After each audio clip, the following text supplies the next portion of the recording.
Hey, this is Walt from StogieReview.com here with another video cigar review.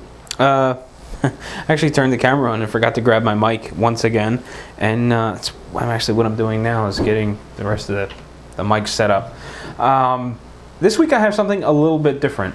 Not a little bit different in something that we haven't done before, but something sort of interesting. But before I tell you what the cigar is and whatnot, I'll tell you a pointless little side story so that you can get a general idea of where the cigar came from. Every Monday night, my local cigar shop has a members-only sort of a dinner. Basically, all the private lounge members get together on a Monday night, or not all of them. I would say no less than a dozen guys get together on a Monday night, and they have a little something to eat. So someone will bring hot dogs or sausages or something quick and easy to make. Everyone will eat, and then they'll hang around for an hour or two, have a cigar, and just shoot the breeze and whatnot. Just have a good time. Now, I stopped in that one Monday night to talk to my shop, the local shop owner, as well as hang out with the guys for a little bit. So I stopped in and I got to talking with the owner, and he had mentioned that he had an independent rep coming in for the Illusione brand of cigars. Basically what happens is some of these smaller boutique brands or some of these smaller manufacturers use brokers rather than independent sales reps. So rather than in-house sales reps, I should say. So if the company is too small to support a sales rep for every state or for every region, what happens is there are these brokers out there that'll pick up the brand and they'll rep multiple brands. And so I got to talking with my local shop owner, and he had set up a meeting with one of the independent reps in the area. His name is Bob Morrison. And he was meeting him on like Wednesday or something like that to talk about bringing in the Illusione brand. Now, Bob reps several other brands, Gran Habano, Jesus Fuego. I think he just picked up Madero cigars as well, and a handful of others. The guy's been in the business for quite some time. I hear really good things about the guy. I don't think I've ever met him, but so on Wednesday, Bob comes in, and my local shop owner and him get to talking, and they smoke a cigar, they do business and whatever. And before leaving, Bob gave my local shop owner a handful of samples, just to try this kind of stuff. This is what else I have. If you're interested in any of this stuff, let me know and we can bring it in and whatnot. And one of those cigars was the new Gran Habano cigar that's coming out, the Azteca, which is what I have here. Now, I'm not sure where in the game we are as far as what this stick is. Now, back at the trade show, Skip, Chief Hava, was kind enough to get us some additional cigars to go along with our Twitter Brother of the Leaf Cocktail Hour, HERF. He was able to talk to George Rico and get some additional cigars put into that gift bag. And one of the cigars was this new Maduro that was coming out, and it was a monster cigar. It was 60 plus ring gauge by probably 6 or so inches long, and I think I actually still have it somewhere. But I asked the Gran Habano Twitter rep, or the Gran Habano Twitter person whether that was the same cigar as what was coming out pre-release. And he told me that it's a similar cigar, although some tweaks were made. And he went on to say that they're doing some tasting panels for people that signed up for the newsletter. I think they're going to randomly select a few. He asked me if I wanted to take part. I said sure. I haven't heard anything from that just yet. It was just the other day. But I walked into my local cigar shop on Friday. He handed me one of the Gran Habano Aztecas that he got. I think he got 2, one of which he gave to me. So I don't know if this is the finalized pre-release cigar, if this is a pre-production cigar and the blend is complete, or if Gran Habano is going to be making tweaks to this particular cigar. So with all of those questions up in the air, I'm just going to do a first impressions review sort of a thing on this cigar, do some bullet points for the write-up, and we'll just play it by ear. If everything works out with the tasting panel thing, I'll report my findings and whatnot. as those cigars come in, or however that works. And we'll see how close it is to this cigar.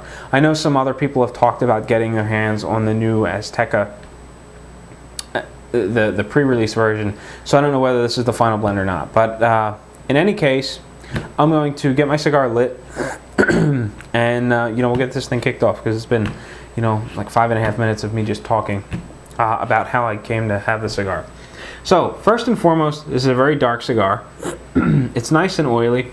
There is one defect, which in pre-release samples, I don't think it really matters as far as defects go, because I think they're pushing more for impressions on flavor and whatnot. But if you can see it, there's a tear in the wrapper leaf, which doesn't appear as though it's going to be much of a problem. It's just there, and it's kind of blatant.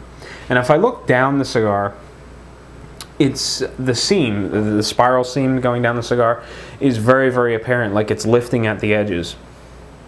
Aside from that, the cigar looks very nice.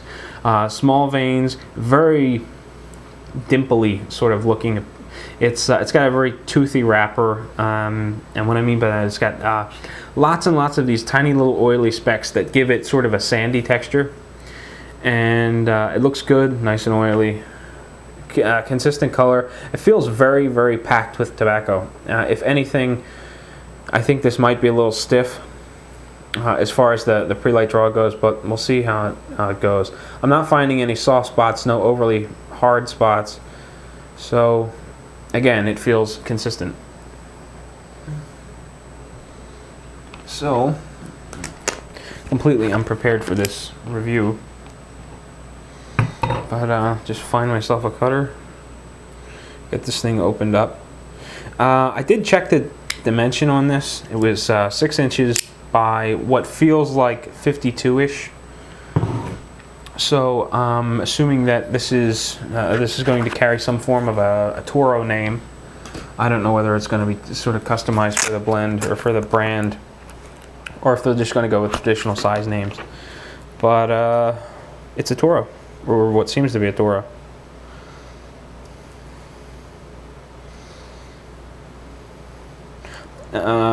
Just going back in and cleaning up the cut a little bit. From the looks of it, the cap was nice and flat, but the binder and whatnot was pushed down in, or the top of the wrapper was pushed down and the cap was applied. I didn't get all the way through everything, and I don't like going back and trying to clean up the cut with the Zycar. It just feels kind of weird, so I grabbed a polio to do that. My scissors would have been best, but I don't have them on me, and they're starting to get dull.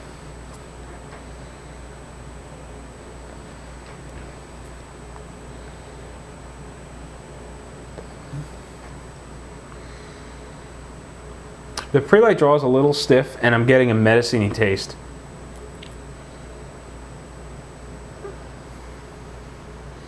It's kind of light, very mild, but as soon as I tasted it, the first thing that popped in my mind was that stuff that you rub on your chest when you're sick, that vapor rub stuff.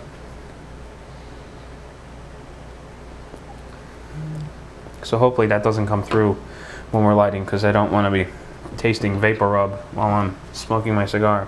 So at any rate, this clip is going on long enough, so sit tight. I'm going to get my cigar lit.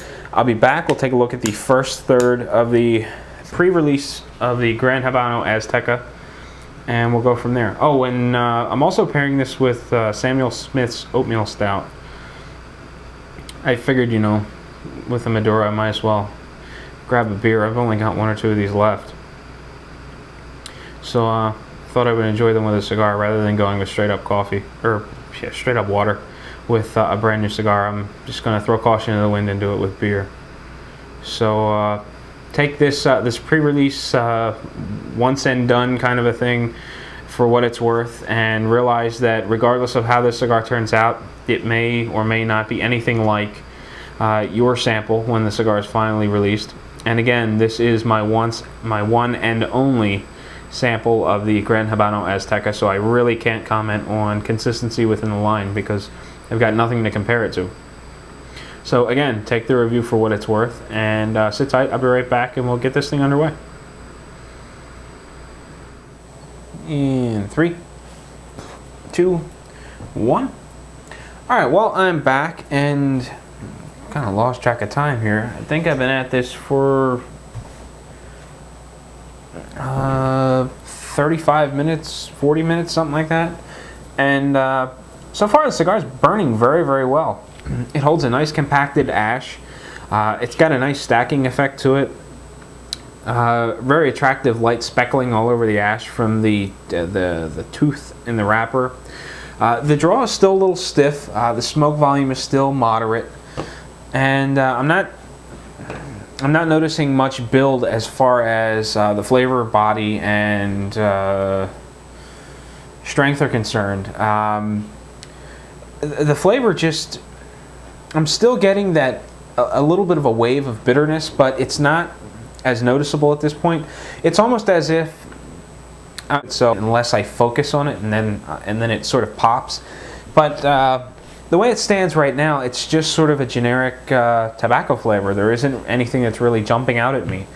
That little bit of cayenne pepper in the beginning was very interesting, but it didn't hold out. And I'm still getting a little bit of peppery flavor on the lips from the contact with the wrapper leaf. But aside from that, there's really nothing popping. So the level of flavor at this point is mild. The body, still not getting much mouthfeel. It's a little bit denser at this point, but it's still what I would consider mild to medium. So mild to medium bodied, mild flavor, draws a little stiff, moderate amount of smoke. Very interesting resting room aroma from the resting smoke.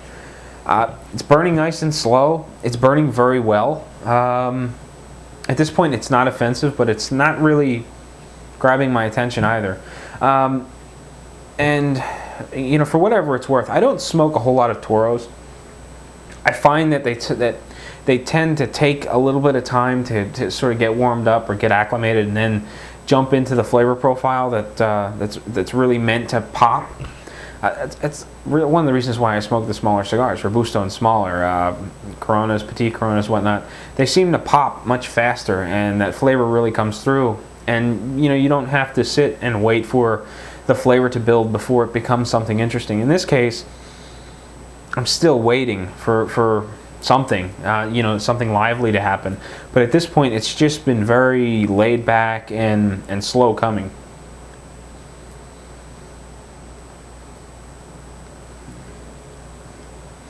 And a little bit too much talking, and it went out. So, and the ash has actually gotten a little bit darker, whether you can tell from the first part of the video or not.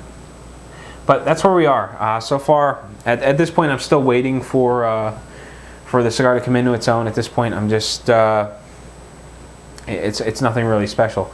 So sit tight, I'll be right back. We'll take a look at the cigar again at some point, and we'll see how it goes. Alright, well, I'm back, and still plugging along on my my Gran Habano Azteca, and so far it's been very, very, very, very consistent. Not getting a whole lot in terms of flavor variations. You know, there's no swing in the body or the flavor intensity. It's been a pretty laid back cigar from the very beginning.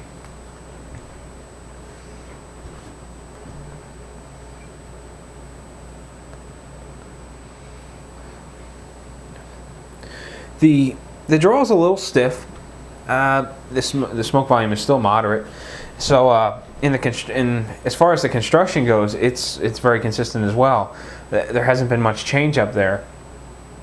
The body is still mild to medium, and I'm calling it mild to medium because I'm not getting a whole lot of mouthfeel out of it.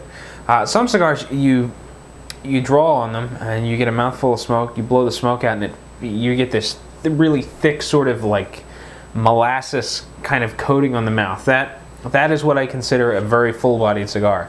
Then there are others, sort of like this one, where you expel the smoke and you're left with very little coating on the mouth. So and this is translating to this mild to medium mouthfeel or body.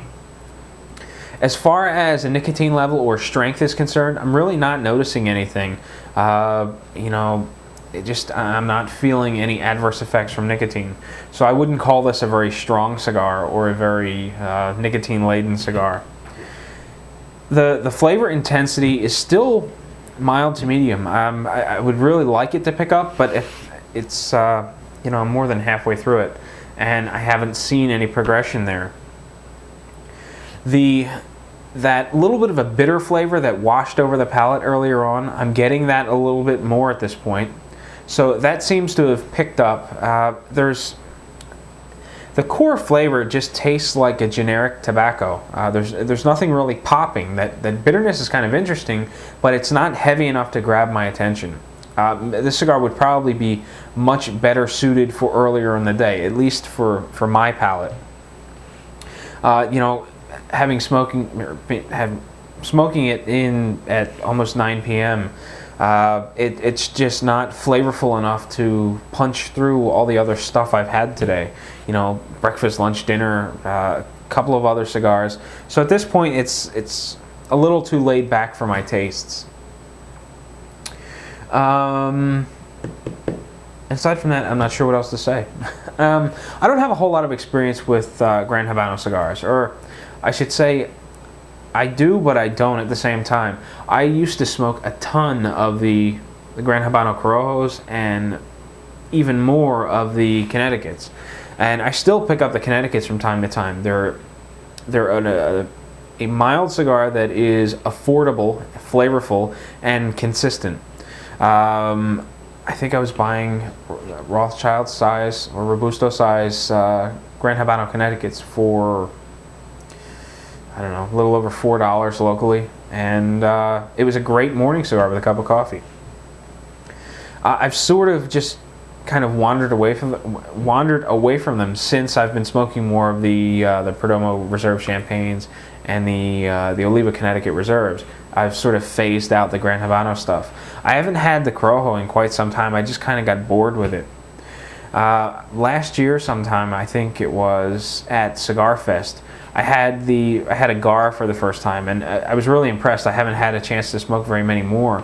I've had the Lux and the Vanguard as well, and I thought they were solid. I haven't had very many of them. Actually, one of them was a little too consistent for my liking. The other one I thought was pretty good. I don't remember which was which. I'll have to go out and pick some up and see where they're at. And as I said earlier on the video, I still have that IPCPR sample of the earlier rendition of the Azteca. So maybe I'll smoke that at some point, maybe in a week or so, and see how that pairs up, or see how that compares to the current pre-release version. So that's where we're at. I'm gonna smoke a little bit further along and see if anything pops out. If it remains consistent up until I get, I don't know, 1.5 inches, 2 inches left of the cigar, I'm probably gonna let it go, and that'll be that. I'll be back one more time regardless of what I do. So sit tight, and I'll be right back. All right, well, I'm back. It's been a few minutes, and I think it's about time to wrap up the Gran Habano Azteca. I've got a little bit more than I usually do when I wrap up the cigar, but it's just not doing it for me. So I think I'm going to call it a cigar and close it out. I'm getting more smoke at this point. I don't know whether there was just I don't know, an overbunched pocket in the cigar and I just burned past it, but I'm getting a lot more smoke volume at this point, and with that increased smoke volume is a more spicy component, especially through the sinuses. The cigar seems to have opened up a considerable amount. I'm getting more flavor, I'm getting more body, but the spice is a little bit much, especially when it just kind of goes on like that, you know. Had it been gradual throughout the cigar, I think I really would have enjoyed it, but as soon as I just hit that one spot in the cigar, it was like a light switch. It just came on, and it's just a little bit too much.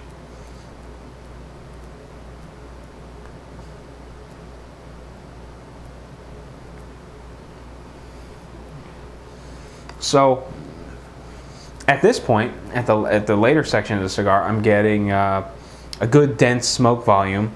The draw is much better. There's still some resistance to it, but smoke volume is increased. Resting smoke is picked up a considerable amount as well. There's actually quite a bit of it's pouring off the cigar. Body is more of a solid medium at this point. As far as strength, nicotine goes, I'm starting to feel it at this point. Flavor-wise, now it's more of a medium flavor, where before it was mild. Now it's medium, not quite medium to full. I wouldn't call this a full-flavored cigar, even with this sudden burst of flavor. It's not really dense and really deep, but it's definitely noticeable. In the flavor department, I'm still getting a little bit of a peppery flavor on the lips and tip of the tongue. I'm getting a bit of a bitterness that rolls around the palate, which is not bitterness in a bad way, sort of actually very much like the beer I'm drinking, although it's a direct result of the smoke and not the beer, because I only get it when I puff on the cigar, and it lasts only a couple of seconds, and it's a completely different bitter taste than the beer itself. So it's not a mix-up between one and the other. It's definitely a cigar that's producing that bitterness, and again, I don't mind the bitterness. It's kind of nice. And I'm getting just a sort of a generic tobacco flavor and spiciness through the sinuses. So it started off very interesting with a sort of cayenne pepper kick to it, but it settled out. It's been very consistent throughout. I don't know whether that's the goal. Sometimes people just want a consistent cigar from front to back, and if that's the case, this one is very consistent. There haven't been changes up until just a few puffs ago. But either way, I'm still going to wrap. I'm probably going to smoke a little bit more of the cigar and then wrap it up. But for the sake of the video, this is going to be the end of it.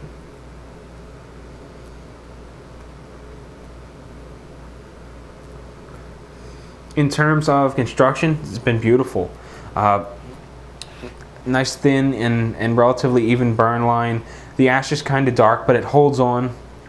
When the cigar went out on me that time, right before I turned the camera off, I mean, I'm over here just whipping, trying, I'm really shaking the cigar to try to knock the ash off, and it was really difficult to get it off. I wound up grinding it off on the edge of the ashtray. A lot of times I just like to kind of shake it, give it a tap to knock the ash off, but there was no doing it that way. I actually had to grind it off. So really solid ash, good burn. Now I'm getting more smoke and all that good stuff. So it's a solid cigar as far as construction goes. Kind of lackluster in the flavor and consistency department.